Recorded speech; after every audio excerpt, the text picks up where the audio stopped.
Boa tarde, meu nome é Amanda. O grupo é formado por mim, pelo Daniel, Marcos Vinícius, Misael e Pedro, e nós vamos falar sobre hidráulica e bombeamento. O sistema de bombeamento ele é de extrema importância não só na indústria de laticínios, mas em diversos segmentos. Isso porque ele atua em processos como tratamento de água efluente, transporte de fluidos, podendo ser o leite ou alimentos mais viscosos. E as bombas hidráulicas elas são responsáveis por fornecer energia para que esse fluido alcance determinada vazão e pressão. E por isso elas são chamadas de bombas hidráulicas geradoras, sendo que as bombas elas podem ser classificadas como bombas centrífugas ou bombas de deslocamento positivo. Eu vou começar falando sobre as bombas centrífugas, que são os equipamentos mais utilizados para o transporte de fluidos, e o seu funcionamento ocorre devido à força centrífuga exercida no líquido. Ou seja, o fluido ele entra na bomba no centro da rotação do rotor e como a pressão é alta, ele se encaminha para a periferia.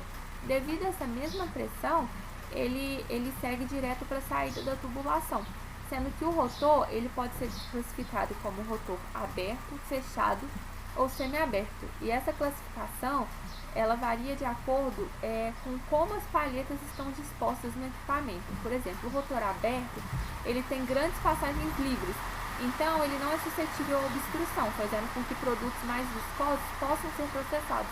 Já o rotor fechado, ele possui passagens livres estreitas, então ele pode sofrer entupimentos, então ele é destinado para fluidos com baixa viscosidade. Já o rotor aberto, ele só tem uma cobertura nas palhetas, então ele é indicado para baixa a média viscosidade. As centrífugas, elas também têm a classificação de acordo com o fluxo, que pode ser, como mostrado, radial, misto ou axial. O fluxo radial, ele entra no rotor paralelamente ao eixo, vai ser dirigido pelas pás para a periferia e a sua saída é num plano perpendicular, ele sai pela lateral, como mostrado na imagem. E ele é indicado para gerar mais pressão do que vazão. Já o fluxo misto, ele vai sair num plano inclinado ao eixo, que faz com que seja indicado para vazões e pressões intermediárias. E o axial, ele sai na mesma direção do eixo e é indicado para grandes vazões e pequenas alturas manométricas. Então, as bombas centrífugas elas são de imprescindível aplicação na indústria de laticínios. Ela pode ser usada dentro da fábrica para bombeamento do fluido, na desnatadeira, por exemplo, em tratamento de efluentes e também nos caminhões. E a escolha da bomba ela varia de acordo com a especificidade que se deseja, de acordo com o produto a ser processado e suas propriedades. E agora o Pedro ele vai falar sobre as bombas de deslocamento positivo. Bom dia, eu vou falar um pouco sobre as bombas de deslocamento positivo.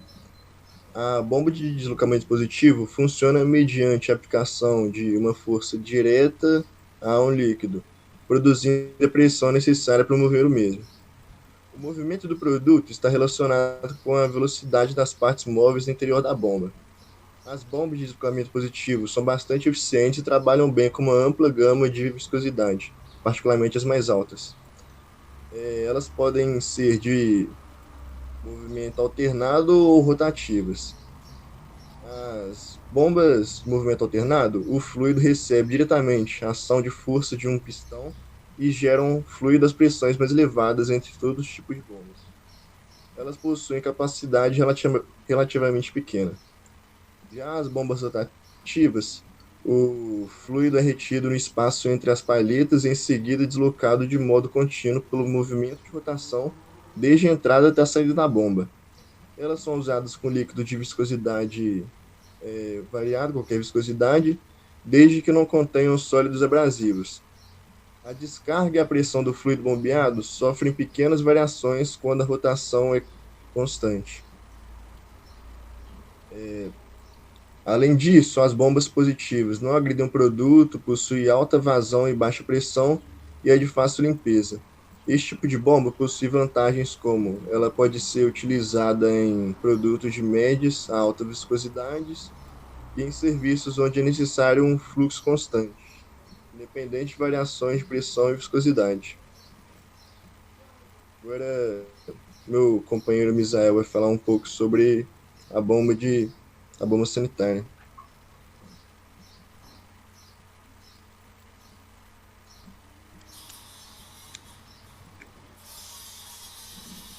Bom dia. Bombas sanitárias. As bombas sanitárias, elas são muito utilizadas nas indústrias farmacêuticas, cosméticas, de bebidas e alimentícias, onde a necessidade de se transportar os fluidos é de baixa viscosidade, como o leite. E geralmente por isso são utilizadas as bombas centrífugas, que elas transportam com baixa viscosidade. Essas bombas possuem acabamentos e material de inox, onde favorece a limpeza cíclica. E como essas bombas elas são destinadas para aplicações sanitárias, elas devem apresentar alguns requisitos, como ser altamente resistente à corrosão, de fácil desmontagem para limpeza, não provocar formações de espumas e não agredir o produto. Agora eu vou passar a palavra para o Daniel.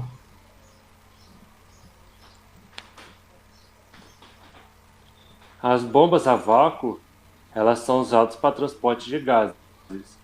Elas são bombas de deslocamento positivo rotativas que fornecem vácuo de processos e aplicações industriais, como na indústria química, na indústria farmacêutica. Ela é usada na embalagem, na indústria de laticínios. E a compressão é feita usando o anel líquido como resultado da relativa excentricidade entre o corpo e o elemento rotativo de múltiplas passes, neste caso o rotor. O enchimento parcial e o esvaziamento criam uma ação de pistão dentro de cada conjunto de passos do rotor. Pode passar. Aqui está um exemplo de bomba a vácuo de anel líquido. Ela funciona colocando-se um líquido selante na metade da bomba antes de ligar. Que depois que liga ela gira no sentido anti-horário e esse líquido preenche toda a bomba. Ela funciona porque, como ela tem uma excentricidade, algumas pás vão ficar totalmente submersas no líquido e outras não. E isso gera um vácuo entre cada pá, onde aí o gás entra no lado esquerdo, ele expande e diminui a pressão. Na saída, ele contrai e devido a essa alta pressão, o líquido selante ele sai junto com o gás. Por isso necessita sempre de repor esse líquido, para evitar superaquecimento da bomba. Pode passar. Agora o Marcos vai falar sobre escolha e dimensionamento de bombas.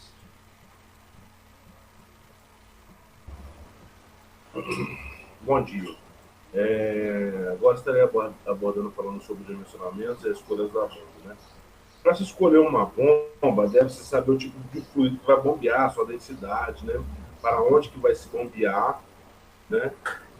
A altura, a pressão que se necessita nela, precisa saber os parâmetros da rede, tais como o caudal, a altura da aspiração e a altura da descarga. E as perdas da descarga também. Vamos passar. Aqui estarei falando 4 parâmetros que podem ocorrer na causa do funcionamento das bombas, os problemas ocasionados aqui. Tá? Eu estarei falando no primeiro problema, que a bomba não bombeia ou a vazão da bombeada é insuficiente. Né?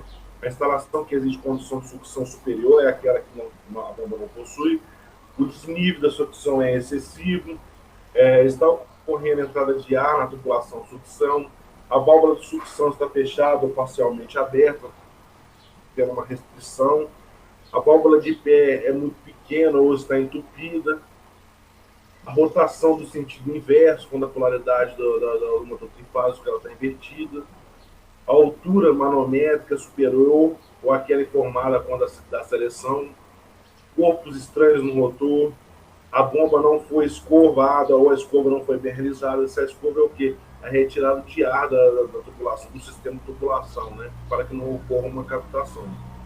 O desgaste excessivo das peças internas, a densidade do líquido é divergente informada quando a seleção do rotor variada ou desgastada. No problema 2, a bomba deixa de ser bombeada após a partida. Né? Depois que ela começou a funcionar, ela perde a sua eficiência. pode ser um problema de escova, ou a instalação exige condições de sucção superior àquela que a bomba possuiu, bolsões de ar na tubulação que vai ocorrer, captação, que a captação que são bolinhas de ar que vai estar ali entre a carcaça do motor, que vai perder a eficiência, está ocorrendo a entrada de ar na tubulação, a válvula de sucção está fechada ou parcialmente aberta, a válvula de pé pequeno ou está entupida.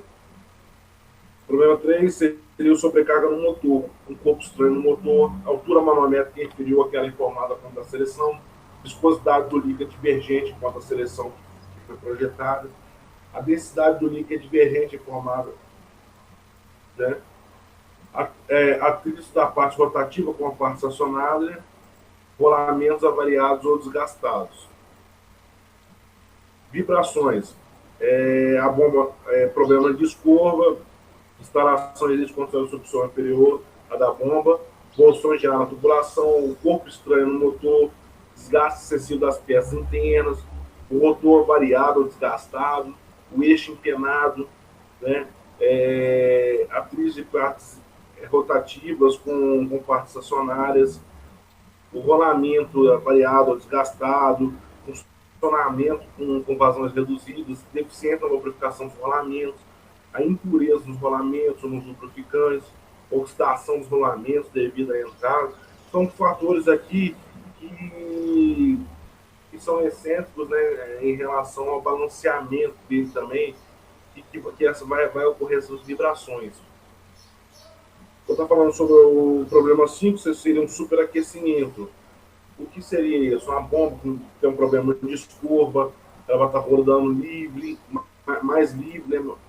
A altura manométrica superior àquela informada quanto à seleção, é o problema do recalque, né? Que eu tenho que mandar um produto para a altura X, aí está mandando para 2X, então vai sobrecarregar o eixo empenado, tendo um atrito, gerando resistência, vai gerar calor, vai superaquecer, o atrito das partes rotativas com as partes acionárias, rolamentos avariados desgastados, o funcionamento com vazão reduzida, excesso de grave de rolamento e oxidação dos rolamentos devido a entradas de água, né? E é isso que eu tenho para falar desses 5 superaquecimentos. Essas são as bibliografias que nós pesquisamos, que nós trabalhamos em cima, e esse é o nosso trabalho de bombas.